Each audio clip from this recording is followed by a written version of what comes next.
नमस्कार दोस्तों, 12 अप्रैल 2021 के the Hindu daily editorial discussion में आपका स्वागत है। बहुत से इंपॉर्टेंट आर्टिकल्स हैं आज। कुछ अलग से डिस्कस करूंगा, कुछ इस वीडियो में डिस्कस करूंगा। पहला इंपॉर्टेंट आर्टिकल, इंडिया और पाकिस्तान के बीच में एक बैक चैनल। अभी देखिए, इस आर्टिकल में एग्जाम्स के पर्सपेक्टिव से सीधे सीधे कुछ इंपॉर्टेंट नहीं है, बट इंफॉर्मेशन अच्छी है।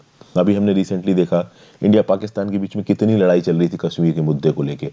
पुलवामा स्ट्राइक्स, उससे पहले जो हमारा बालाकोट एयर स्ट्राइक्स बाद में हुई, इन सब चीज़ों को देखते हुए ऐसा लग रहा था कि इंडिया पाकिस्तान के रिश्ते बहुत ज़्यादा खराब हैं, लेकिन एकदम से अच्छे हो गए।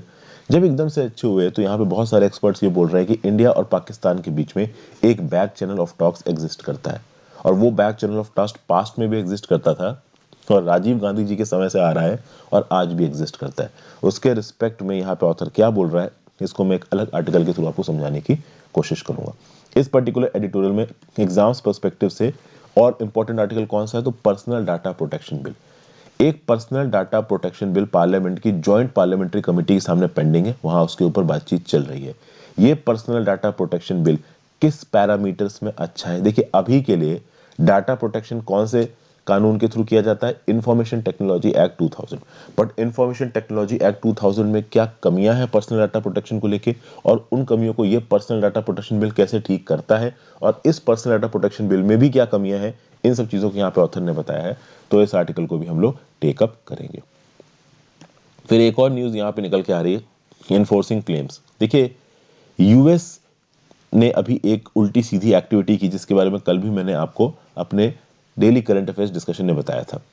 एक FONOP होता है, freedom of navigation protocol. US navy ने बोला कि फ्रीडम ऑफ नेविगेशन प्रोटोकॉल में हम इंडिया के एक्सक्लूसिव इकोनॉमिक जोन के अंदर घुस के मिलिट्री मैनूवर करेंगे, और इंडिया का एक्सक्लूसिव इकोनॉमिक जोन एक्सेसिव है, मतलब हमारे लक्षद्वीप आइलैंड्स के चलते हमारा जो जितना बड़ा ये एक्सक्लूसिव इकोनॉमिक जोन बनता है, यूएस ने एक इंडिकेशन दिया कि इतना बड़ा हमारा एक्सक्लूसिव इकोनॉमिक जोन है नहीं। अभी इस पूरे रिस्पेक्ट में मैंने अलग से एक पीपीटी बनाई है, और वहां पे इस आर्टिकल की पॉइंट्स भी मैं इंक्लूड कर दूंगा। So that is why I am not discussing it here. इसके जस्ट बाद मैं कोशिश करूंगा कि वो पीपीटी आपके लिए अपलोड कर दूं वीडियो बना के। Next, wrong shots. देखिए, वेस्ट बंगाल में इलेक्शंस चल रहे हैं। अभी वेस्ट बंगाल के इलेक्शंस के जो पहले 3 फेजेस थे वो थोड़े से शांत थे, लेकिन जो चौथा फेज हुआ वहां 5 लोगों की जान चली गई है। एक इंसान की जान इसलिए बताया गया कि पॉलिटिकल पार्टीज के जो कार्यकर्ता होते हैं वो आपस में लड़ रहे थे, उसकी वजह से चली गई। और 3 लोगों की जानें इसलिए गई हैं क्योंकि, सॉरी, 4 लोगों की जानें इसलिए गई हैं क्योंकि ये जो सिक्योरिटी पर्सनल्स डिप्लॉयड है उन्होंने गोली चला दी। यहाँ पे ममता बनर्जी अमित शाह के ऊपर इल्जाम लगा रही हैं कि सेंट्रल गवर्नमेंट गलत तरीके से सिक्योरिटी पर्सनल्स का इस्तेमाल कर रही है, और ऑब्वियसली बात है अमित शाह और बीजेपी तृणमूल कांग्रेस के ऊपर इल्जाम लगा रहे हैं। यहाँ पे एक बड़ी बात यह है कि इलेक्शन कमीशन ऑफ इंडिया के काम करने के तरीके के ऊपर भी सवाल उठाए जा रहे हैं। इलेक्शन कमीशन ऑफ इंडिया के ऊपर अगर आप सवाल उठाते हो तो बड़ी बात हो जाती है, क्योंकि कॉन्स्टिट्यूशनल बॉडी है और फेयर तरीके से इलेक्शन कंडक्ट करवाना इलेक्शन कमीशन ऑफ इंडिया का काम है। फिर एक और इंपॉर्टेंट आर्टिकल जो हम डिस्कस करेंगे वो है going forward backwards in Indian history. Recently university grant commission का एक ड्राफ्ट आया है। ये ड्राफ्ट किस बारे में है? अंडर ग्रेजुएट हिस्ट्री के सिलेबस को फ्रेम करने के बारे में है। तो अभी अंडर ग्रेजुएट हिस्ट्री के सिलेबस को यूजीसी ने 2021 में जिस प्रकार से फ्रेम किया है, वो 1950s और 1940s वाले सिलेबस को दर्शाता है। कुल मिला के यहाँ पे यूजीसी ने हिस्ट्री की सिलेबस को फ्रेम करने में क्या गलतियां की हैं, और हमारी हिस्ट्री में कौन कौन से हिस्ट्री को फ्रेम करने वाले सिलेबस को एक्चुअली में सेग्रीगेट और फ्रेम करने वाले तरीकों को अडॉप्ट किया है, उसके बारे में यहाँ पे बात की गई। मतलब किस हिसाब से एक्चुअली में हिस्ट्री को गलत तरीके से दिखाई गई। यहाँ पे जो सबसे जबरदस्त रेफरेंस लिया गया है ना, वो रेफरेंस लिया गया है एक किताब का। वो किताब कौन सी है? जेम्स मिल की किताब है। ये जेम्स मिल की किताब का नाम था a history of British India, 1817 में पब्लिश हुई थी। इस किताब ने हमारी हिस्ट्री को 3 पीरियड्स में बांट दिया: हिंदू हिस्ट्री, मुस्लिम हिस्ट्री और ब्रिटिश हिस्ट्री। बाद में कहीं ना कहीं सेग्रीगेशन ऐसा नहीं रहा, एंशियंट, मीडिवल और मॉडर्न हो गया, बट ओवरऑल पैरामीटर्स जेम्स मिल वाले ही लिए जाते थे। रीसेंट जो मोस्ट इंपॉर्टेंट चेंजेस हुए हैं हिस्ट्री को एसेस करने में, उन चेंजेस को हमारे करिकुलम में इंक्लूड नहीं किया है यूजीसी में। इस बात को ऑथर यहाँ पे पॉइंट आउट कर रहा है। किस स्पेसिफिक प्रकार से पॉइंट आउट कर रहा है उसको मैं इस आर्टिकल को डिस्कस करते हुए देखेंगे। फिर जनरल से रिलेटेड एक आर्टिकल हमेशा आता है, मैं हमेशा इसको छोड़ता हूँ। और एक और आर्टिकल है a case for cash transfers. 2019 में जब लोकसभा के इलेक्शंस हो रहे थे तब जो कांग्रेस का मैनिफेस्टो था, उस कांग्रेस की मैनिफेस्टो में एक स्कीम थी, न्याय स्कीम, न्यूनतम आय योजना स्कीम। अब होता यह है कि जब आप एक इलेक्शन लड़ते हो, कोई भी पॉलिटिकल पार्टी एक इलेक्शन लड़ती है और उस इलेक्शन के दौरान अपना आप इलेक्शन मैनिफेस्टो पब्लिश करते हो, तो उस इलेक्शन मैनिफेस्टो में पॉलिसीज होती हैं जिन पॉलिसीज के दम पे आप इलेक्शन जीतना चाहते हो। लेकिन कांग्रेस इलेक्शन हार गई लोकसभा के बुरी तरीके से। उसके बाद भी अभी जो केरला में इलेक्शंस होने वाले हैं 2021 में, उसके मैनिफेस्टो में भी न्यूनतम आय योजना को इंट्रोड्यूस करने की बात कर रही है कांग्रेस। क्या ये न्यूनतम आय योजना अच्छी है? इस न्यूनतम आय योजना की अलग अलग प्रकार से ऑथर यहाँ पे तारीफ कर रहे हैं। सौगत दत्ता किस प्रकार से तारीफ कर रहे हैं, इसको मैं इस आर्टिकल में आपके साथ डिस्कस करूंगा। By the way, Saugata Dutta managing director है आइडियाज 42 के। आइडियाज 42 डेवलपिंग वर्ल्ड में एंटी पॉवर्टी वर्क को देखता है। आइडियाज 42 के भी कुछ केस स्टडीज हैं जिनको हम इस आर्टिकल में डिस्कस करेंगे। तो ये आर्टिकल्स आज हम डिस्कस करने वाले हैं। आगे बढ़ने से पहले वीडियो पे लाइक का बटन दोस्तों, अगर अब तक आपने इस वीडियो को शेयर नहीं किया है, इस चैनल को शेयर और सब्सक्राइब नहीं किया है, कर दीजिए। ज्वाइन बटन दबा के आप हेल्प कर सकते हैं। इंस्टाग्राम पे फॉलो कर लीजिए, मैसेजेस के थ्रू, वीडियोस के थ्रू, और अलग अलग प्रकार से आपसे जुड़ने की कोशिश करूंगा। टेलीग्राम ग्रुप ज्वाइन कर लीजिए इस पर्टिकुलर लेक्चर की पीडीएफ के लिए, मेरे लेक्चर्स की नोटिफिकेशन के लिए। तो शुरुआत करते हैं। Why the personal data protection bill matters. देखिए, यूजर प्राइवेसी को प्रोटेक्ट करने के लिए डाटा प्रोटेक्शन बिल लाना बहुत ज़रूरी है। आज की डेट में आप देख सकते हैं कि फेसबुक, ट्विटर, इंस्टाग्राम, इस तरीके के जो चैनल्स हैं, यूट्यूब, इन सब पे हमारी एक्टिविटी बहुत ज़्यादा बढ़ गई है। हम लोग गूगल पे जो कुछ भी टाइप करते हैं वो क्या दिखाता है, हमारे प्रेफरेंसेस को दिखाता है। अब अगर आपको लखनऊ से बेंगलोर जाना है, फ्लाइट पकड़नी है, तो ऑब्वियस बात, आप गूगल पे टाइप करोगे तो गूगल के बॉट्स को पता चल जाएगा कि आप ये जर्नी करना चाहते हो।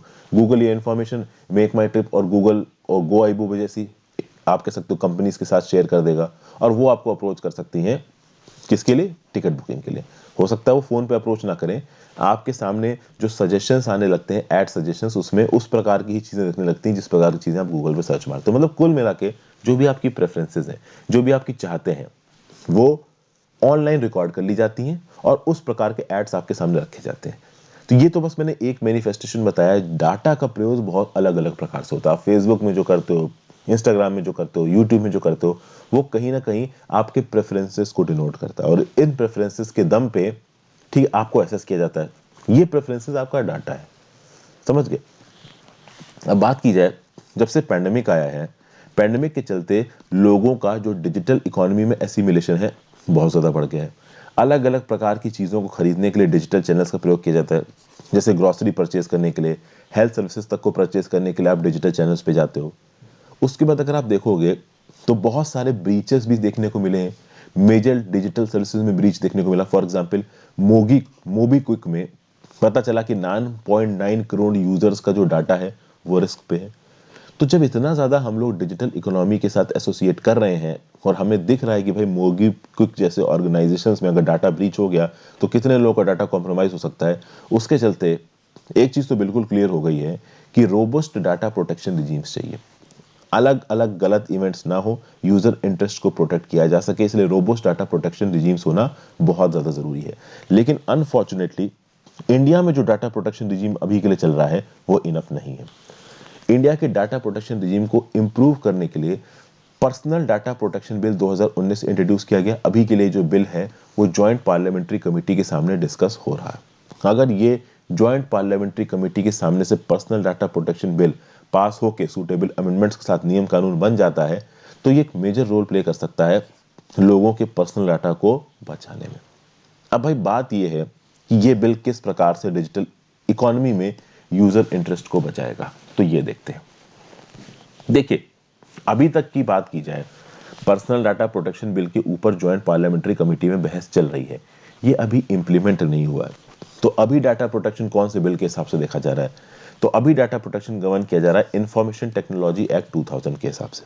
ठीक है भाई, कुछ और छोटे मोटे सेक्टोरल रेगुलेशंस हैं जिनके हिसाब से पर्सनल डाटा को रेगुलेट किया जाता है। लेकिन ये जो डाटा प्रोटेक्शन रिजीम्स है ना, ये इफेक्टिव प्रोटेक्शन नहीं दे पा रहे यूजर्स के पर्सनल डाटा को।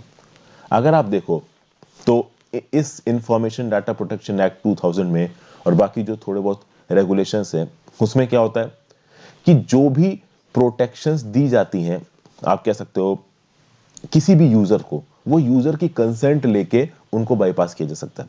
कई बार आपने एक ऐप इंस्टॉल की होगी, उस ऐप को इंस्टॉल करने से पहले I accept terms and conditions का एक बटन आता है, वो आप दबाओगे तो ही आप उस ऐप को इंस्टॉल कर पाओगे।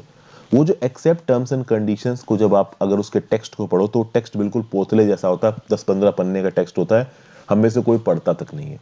जब हम में से उन टर्म्स एंड कंडीशंस को कोई पढ़ता ही नहीं है तो हम उनकी इंपॉर्टेंस को समझ ही नहीं पाते, और कहीं ना कहीं हम लोग अननोइंगली अपना एसेंट दे देते हैं अपने डाटा को इस्तेमाल करने के लिए।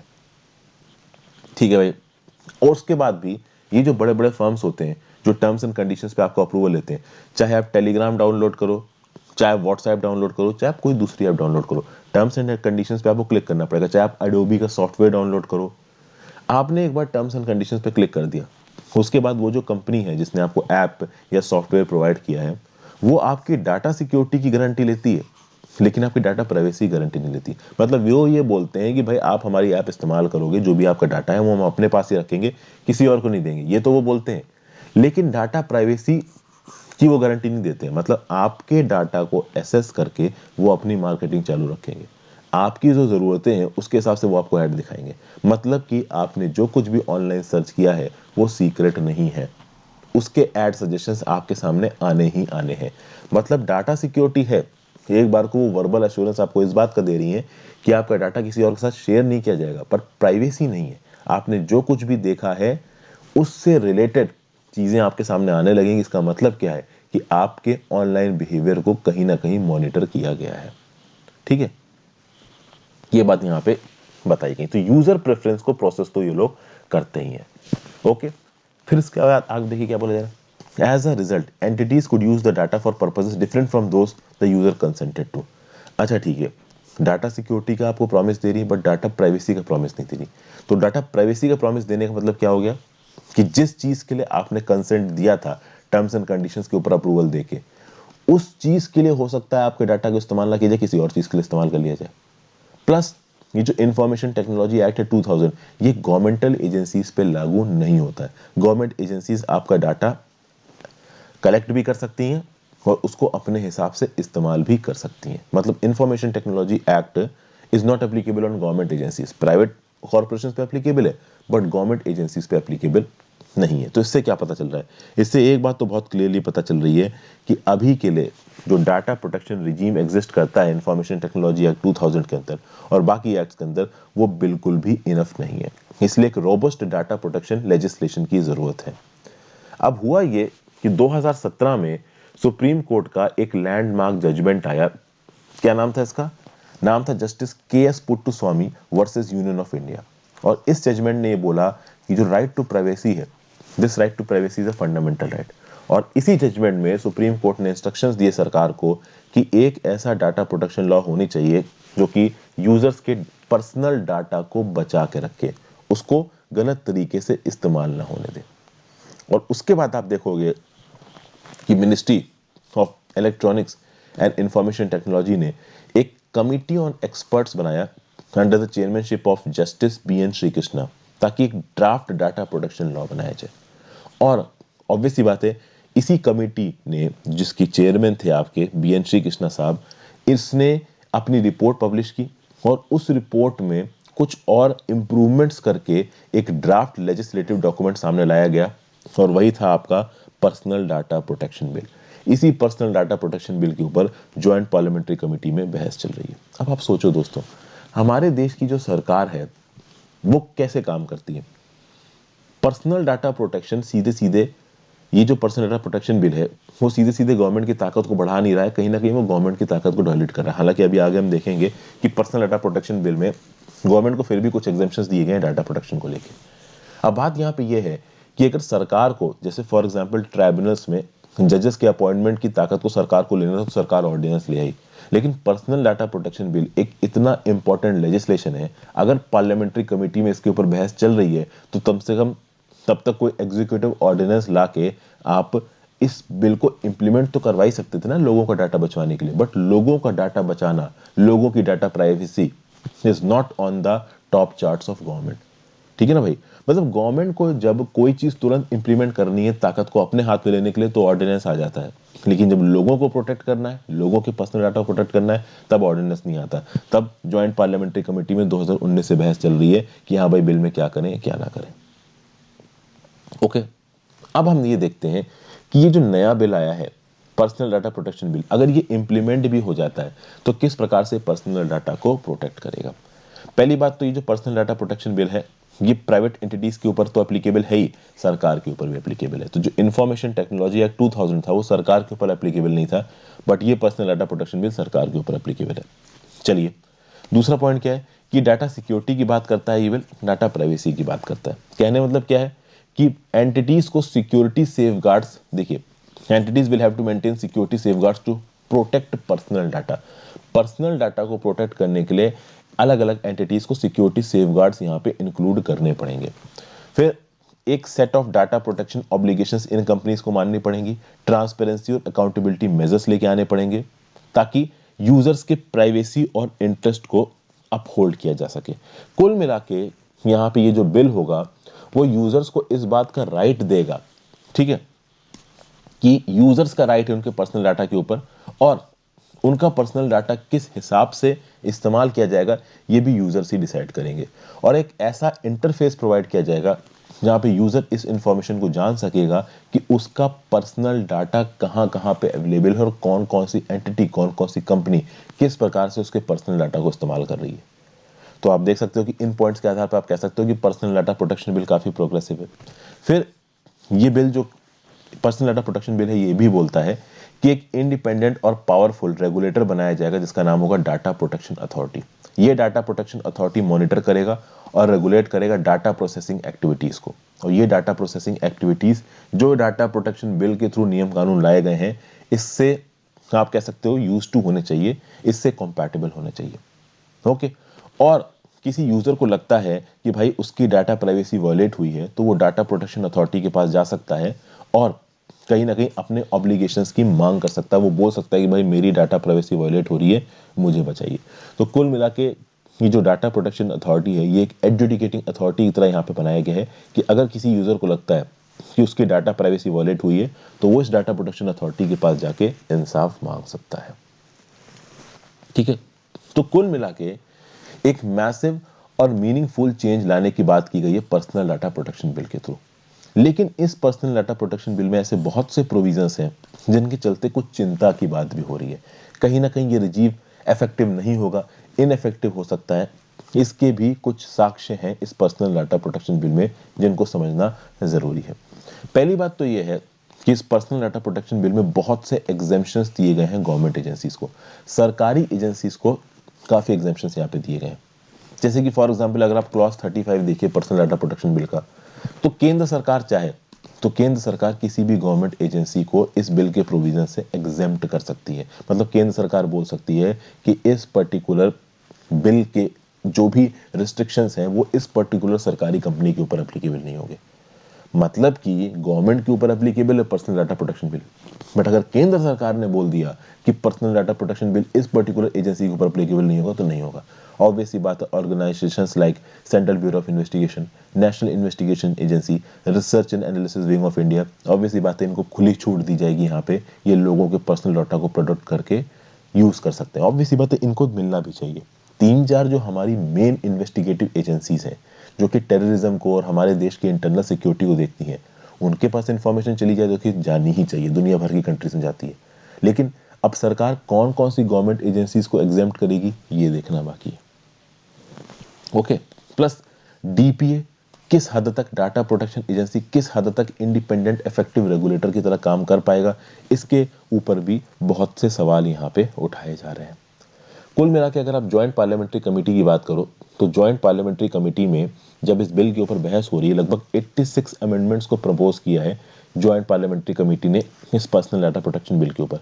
एक नया क्लॉज जोड़ने की बात की गई है। अभी इन 86 नए अमेंडमेंट्स और एक नए क्लॉज के थ्रू क्या चेंजेस करने की बात की है ज्वाइंट पार्लियामेंट्री कमेटी ने, इसके बारे में पब्लिक में इंफॉर्मेशन अवेलेबल नहीं है।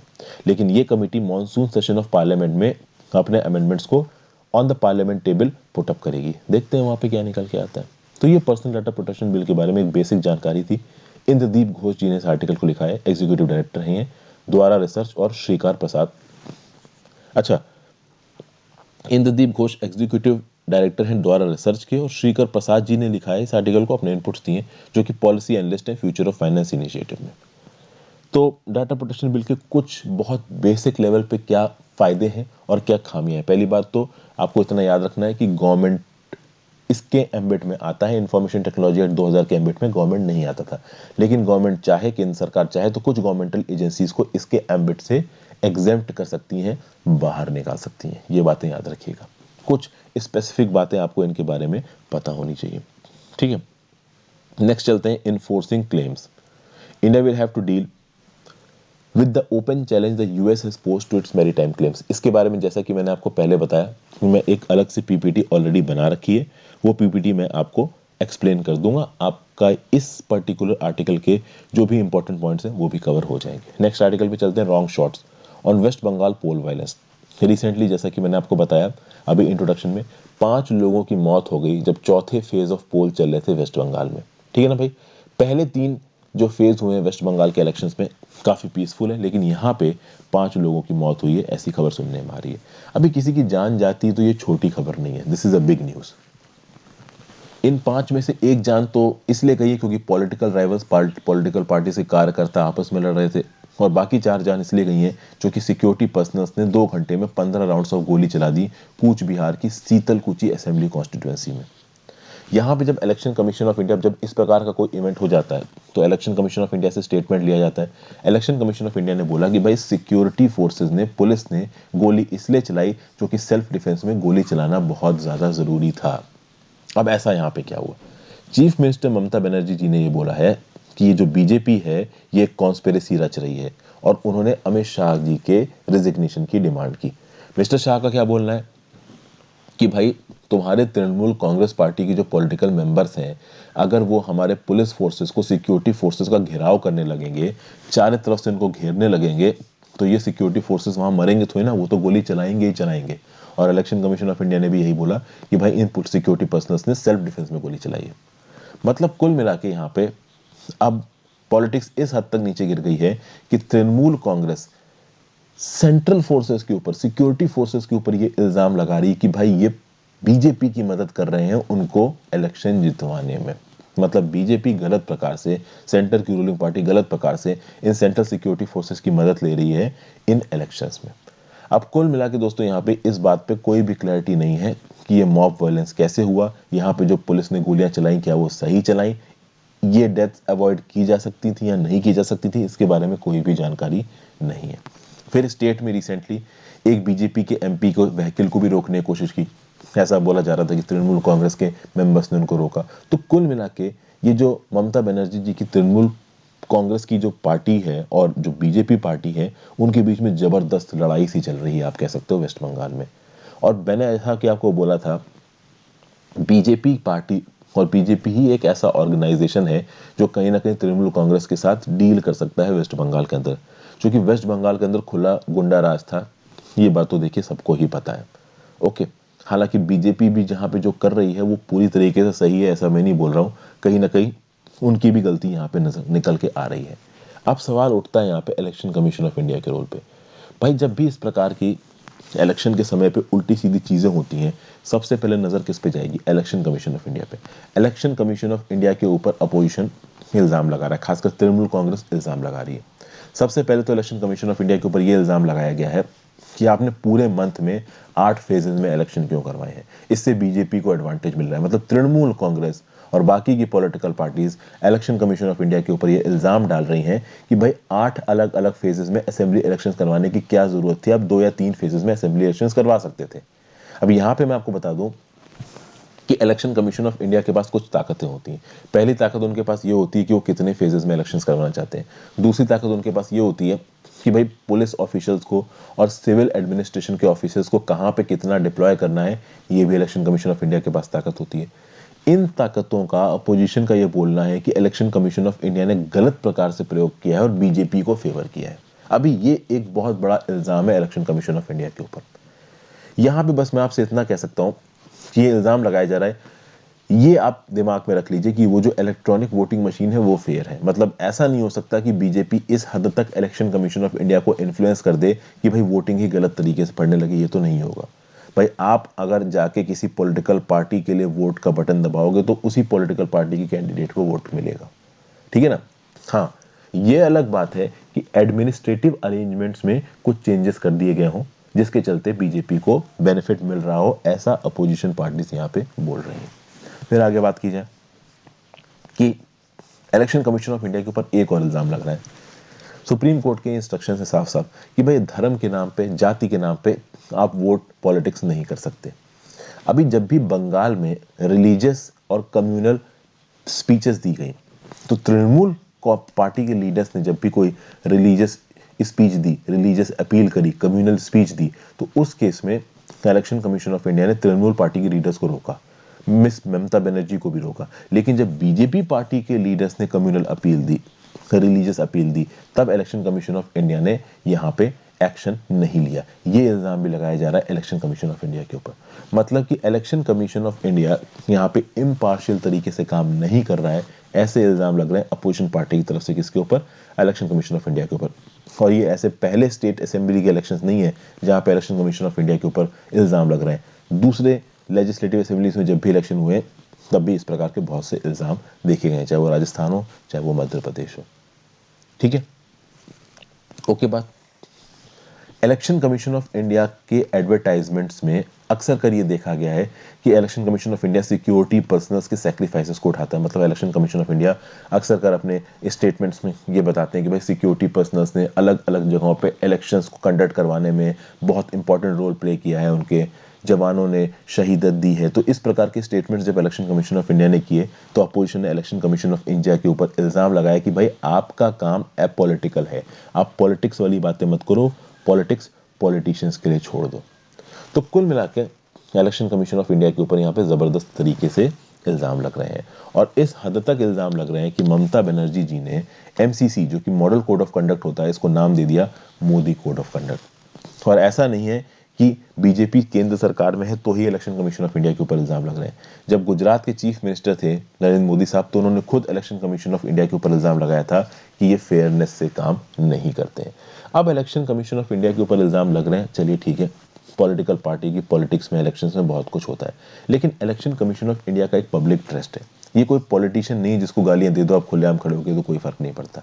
इलेक्शन कमीशन ऑफ इंडिया की एक रेपुटेशन है। इलेक्शन कमीशन ऑफ इंडिया, आप कह सकते हो कि over the course of year इसके पास रिस्पॉन्सिबिलिटी रही है, एक कॉन्स्टिट्यूशनल बॉडी है इलेक्शन कंडक्ट करवाने के लिए, लोगों का इसके ऊपर भरोसा है और वो भरोसा बना रहना चाहिए। इसके लिए आगे आने वाले जो 4 फेजेस बचे हैं, टोटल 8 फेजेस में हो रहे हैं वेस्ट बंगाल में इलेक्शंस, 4 फेजेस हो चुके हैं, 3 फेजेस में शांत थे, चौथे फेज में 5 लोग की जान चली गई। तो बचे हुए 4 फेजेस में जो इलेक्शंस हैं वो शांति से हो, ये बहुत ज़्यादा ज़रूरी है। अभी चौथे फेज में जिस प्रकार का वायलेंस हुआ है और जिस प्रकार की डेंजरस सिचुएशन सी यहाँ पे बनी हुई है, इससे तो यही लग रहा है कि बेटर यही होता कि या 2 या 3 फेजेस में ही इलेक्शंस अगर करवा दिए जाते तो एक बार में इलेक्शन खत्म हो जाते। 8 फेजेस में तो इलेक्शन करवाने का थोड़ा डर सा ही लग रहा है कि आगे आने वाले समय में क्या वायलेंस फिर से ना शुरू हो जाए। तो ये था आर्टिकल। नेक्स्ट चलते हैं, going backwards on Indian history.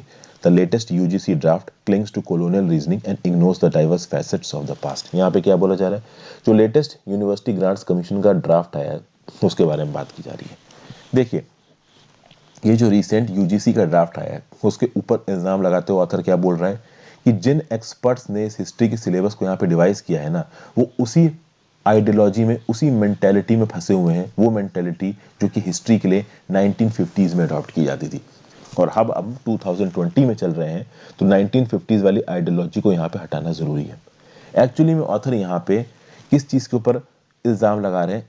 वो इल्ज़ाम लगा रहे हैं पीरियडाइजेशन ऑफ हिस्ट्री। हिस्ट्री में जो पीरियडाइजेशन किया गया हिस्ट्री का, जैसे फॉर एग्जांपल हम लोग जब अपनी यूपीएससी की हिस्ट्री पढ़ते हैं तो भी medieval history, ancient history, modern history, basically इन 3 भागों में हम लोग अपनी हिस्ट्री को सेग्रीगेट करके पढ़ते हैं। लेकिन इन 3 भागों का किस हद तक क्रिटिसाइजमेंट यहाँ पे किया जा रहा है हरबंस मुखिया जी के द्वारा, इसको हम लोग यहाँ पर समझेंगे। हरबंस मुखिया जी की बात की जाए तो भाई ये जेएनयू में हिस्ट्री ही पढ़ाते हैं, तो ऑब्वियस सी बात है हिस्ट्री के एक्सपर्ट हैं, तो ये क्या बोलते हैं इसको हम लोग समझने की कोशिश करते हैं।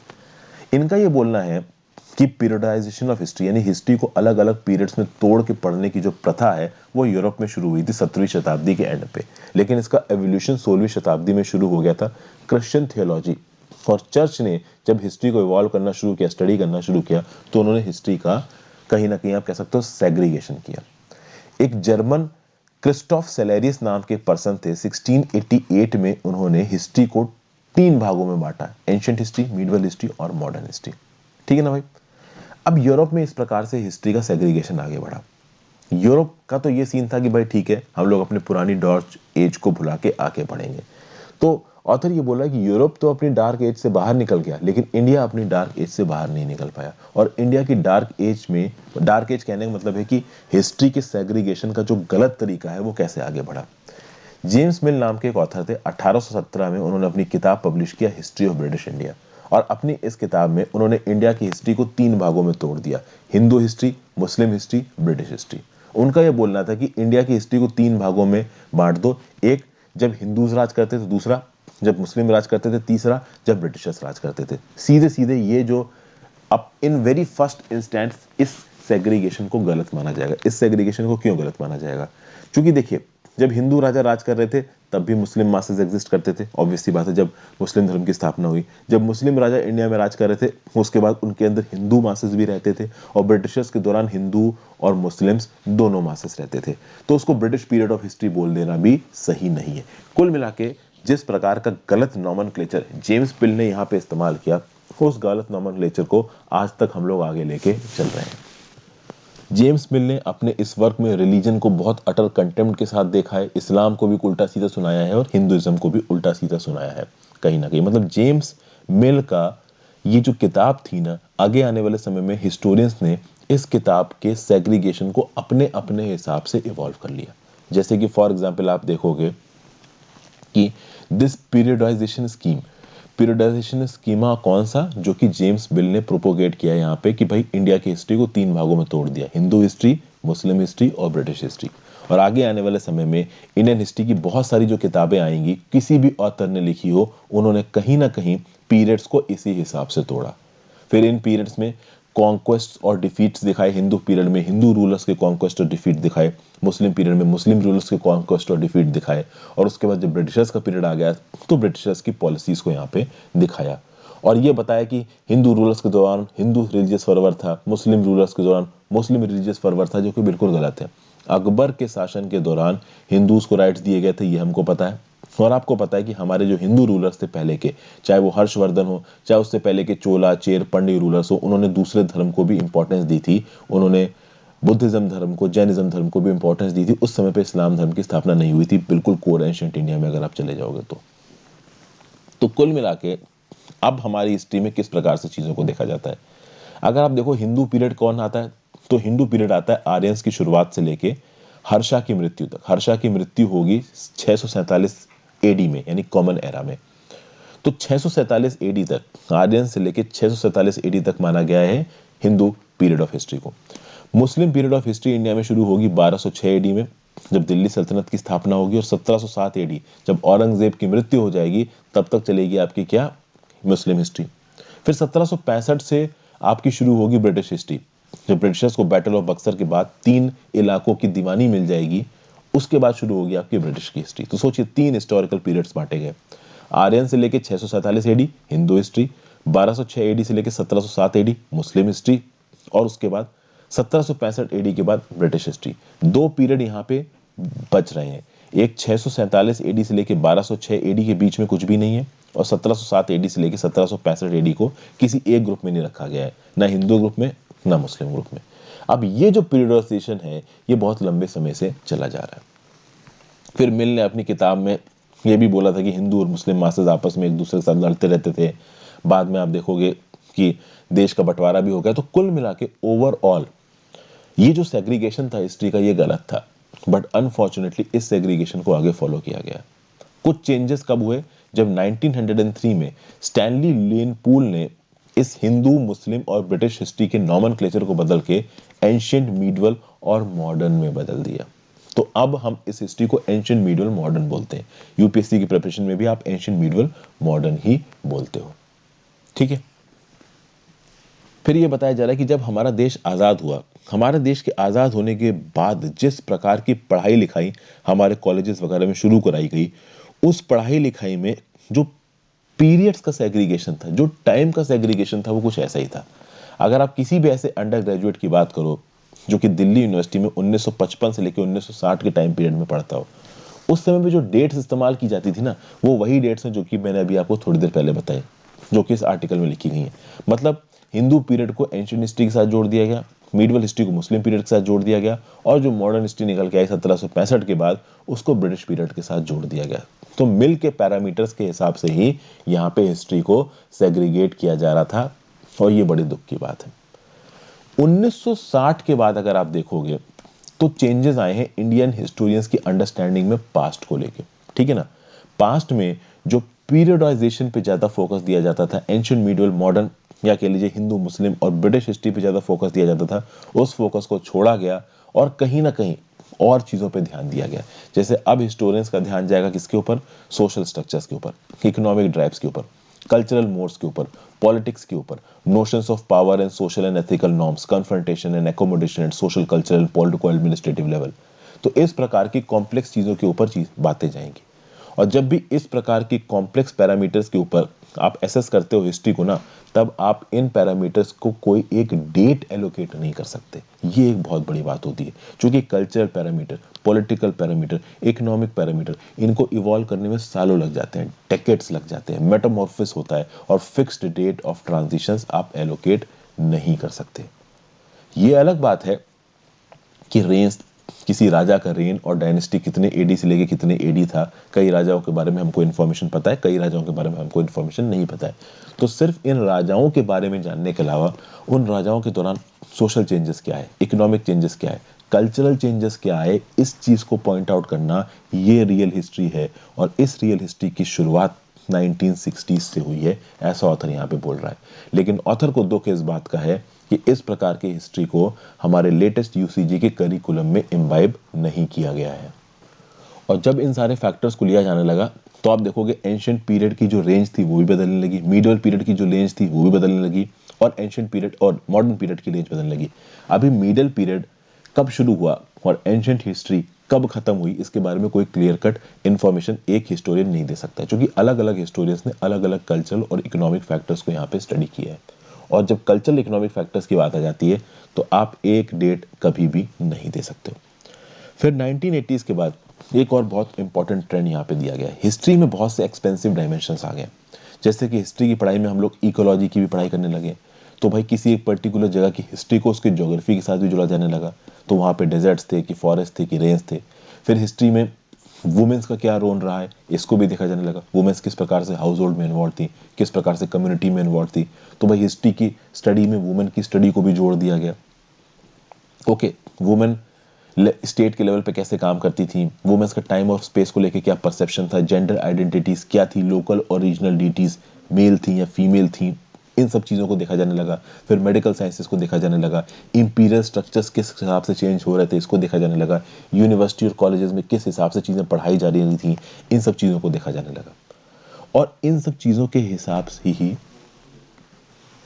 हिस्ट्री को देखा जाना चाहिए, ऐसा यहाँ पे बोला जा रहा है, बट ऐसे देखा नहीं गया है। प्रॉब्लम ये है। नेक्स्ट आर्टिकल पे चलते हैं। मतलब कुल मिला के जेएनयू का जो, सॉरी, ये यूजीसी का जो नया करिकुलम आया है हिस्ट्री का, उस करिकुलम में कल्चरल सोशल एस्पेक्ट्स पे ध्यान दिया है, पॉलिटिकल इकोनॉमिक एस्पेक्ट्स पे भी ध्यान दिया है, बट जिस लेवल तक ध्यान देना चाहिए उस लेवल तक ध्यान नहीं दिया गया है। कहीं ना कहीं जो पीरियडाइजेशन, अब देखिए सीधी बात तो ये है कि उस करिकुलम को पढ़े लिखे बिना हम उसके ऊपर कमेंट नहीं कर सकते। यहाँ पे ऑथर बेसिकली इस पीरियडाइजेशन के अगेंस्ट बात कर रहा है। ऑथर ये बोल रहा है कि हिस्ट्री को एंशिएंट, मिडिवल, मॉडर्न में तोड़ देना ये गलत है, क्योंकि एंशिएंट, मिडिवल, मॉडर्न में हम तोड़ देते हैं तो कहीं ना कहीं रिलीजन वाला एलिमेंट उसमें आ जाता है, जो कि नहीं आना चाहिए। अभी किस हद तक यूजीसी ने अपने सिलेबस को रीऑर्गेनाइज किया है ये पढ़ के ही पता चल पाएगा। हालांकि ऑथर इस बेसिस पे आपका यूजीसी के सिलेबस को क्रिटिसाइज कर रहा है। ठीक है, नेक्स्ट आर्टिकल पे चलते हैं। Case for cash transfers, the revival of Nyay scheme in Congress Kerala manifesto is a welcome step. जैसा कि पहले मैंने आपको बोला जा रहा था, एक बार अगर आपने किसी एक इलेक्शन के एजेंडा में किसी एक पर्टिकुलर इशू को इंक्लूड किया और आप वो इलेक्शन हार गए, तो अगले इलेक्शंस में वो पर्टिकुलर इशू आ पाना बहुत मुश्किल है। तो ये जो न्यूनतम आय योजना थी, जिसको लोकसभा 2019 के इलेक्शन में कांग्रेस ने अपने मैनिफेस्टो में रखा था, उसको फिर से कांग्रेस ने अपने केरला के मैनिफेस्टो में रखा है। कहीं ना कहीं बात की जाए तो ये जो न्यूनतम आय योजना है, ये कांग्रेस की फ्लैगशिप 2019 की स्कीम थी, जिसमें बोला गया था कि वो हाउस होल्ड्स जो कि पॉवर्टी लाइन से नीचे आते हैं उनको महीने के 6,000 रुपये प्रोवाइड किए जाएंगे। और इस बात को कहीं ना कहीं Congress led United Democratic Front ने केरला के असेंबली इलेक्शंस में भी उठाया। अनकंडीशनल कैश ट्रांसफर्स की बात की जाए, इसको आप यूनिवर्सल कैश ट्रांसफर भी इसको आप बोलते हो, मतलब कि बिना किसी कंडीशन के पैसे दे देना है। हालांकि यहाँ कंडीशन ये है कि पॉवर्टी लाइन से नीचे का हाउस होल्ड होना चाहिए। अब बात यह कि जो अनकंडीशनल कैश ट्रांसफर्स हैं ये पुअर के लिए बहुत अच्छा आइडिया बताया जाता है। इसके शॉर्ट टर्म इफेक्ट्स बहुत अच्छे हैं, अच्छा न्यूट्रिशन, कम फूड इनसिक्योरिटी, कंजम्पशन बढ़ता है लोगों का, वो लोग जो कि हंडर की चपेट में फंसे हुए हैं, इनसिक्योरिटी है, उनकी बेसिक नीड्स भी पूरी नहीं हो रही हैं, कहीं ना कहीं वो इस यूनिवर्सल कैश ट्रांसफ़र से कहीं ना कहीं बेनिफिट करते हैं। उनको भूखा नहीं सोना पड़ेगा, कम से कम खाने की तो चीज़ें रहेंगी उनके पास। और कहीं ना कहीं न्यूनतम आय योजना कितनी इंपॉर्टेंट थी 2019 में, ये हमको 2020 में पता चला जब कोविड-19 का पैंडमिक फैला। कोविड-19 के पैंडमिक के बाद आप देखोगे कि शहरों से अर्बन माइग्रेंट्स, जो रूरल माइग्रेंट्स थे, वो अपने गाँव की तरफ पैदल जाना शुरू हुए। उनको किस हिसाब की हार्डशिप्स झेलनी पड़ी, उनके पास खाने और रहने का सामान नहीं था। अगर इस प्रकार का कोई मिनिमम, आप कह सकते हो कि या यूनिवर्सल कैश स्कीम उनके पास अवेलेबल होती, न्यूनतम आय योजना जैसी कोई स्कीम उनके पास अवेलेबल होती, तो भले ही लॉकडाउन लग गया था, भले ही काम नहीं मिल रहा था, कम से कम उनको कुछ पैसा मिलता रहता, तो उनके पास खाने पीने के पैसे तो होते। फिर जब लॉकडाउन खुलना शुरू होता तो जो हमारे एंटरप्राइजेस थे उनको फिर से लेबर मिल जाते काम करने के लिए। तो ये सब बातें यहाँ पे बताई जा रही है। कुल मिला के यहाँ पे न्यूनतम आय योजना कितनी अच्छी स्कीम है कांग्रेस की, इसको यहाँ पे ऑथर पॉइंट आउट करने की कोशिश कर रहा है। फिर यहाँ पे एक ऑर्गेनाइजेशन है, non profit behavioural science research and design firm ideas 42 नाम का।